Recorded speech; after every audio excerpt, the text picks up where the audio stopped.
The following video is a technique guide for the intraoperative use of ultrasound and cannulated dilators to safely identify and access the acromioclavicular joint for distal clavicle excision.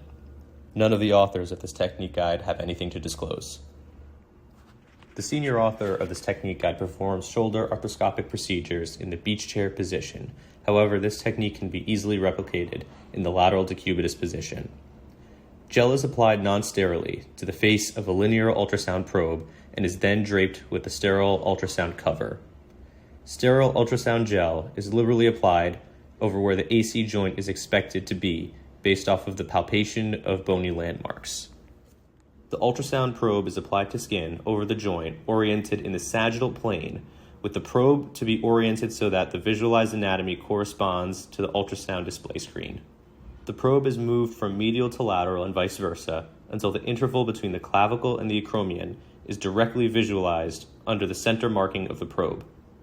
The probe is slid anterior to the aspect of the joint, and the needle for the portal dilator is introduced 90 degrees to the face of the probe in a direction anterior to posterior, as close to parallel with the short axis of the face of the probe.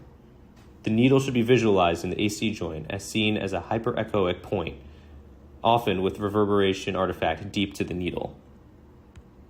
Once the needle has been placed in the AC joint with the appropriate trajectory, the ultrasound probe may then be removed, and the skin over the needle is sharply incised at the needle entry point. The Arthrox portal dilators are then used to sequentially dilate to 6 mm anteriorly. The 6 mm dilator may then be removed, and the arthroscopy cannula may be introduced to the AC joint over the 4 mm dilator.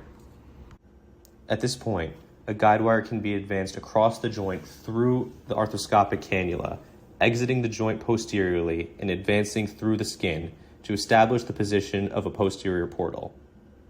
After the posterior portal has been established, a shaver can be introduced. Any necessary debridement is then performed to provide visualization of the joint. An arthroscopic burr is then used to remove 1 centimeter of distal clavicle.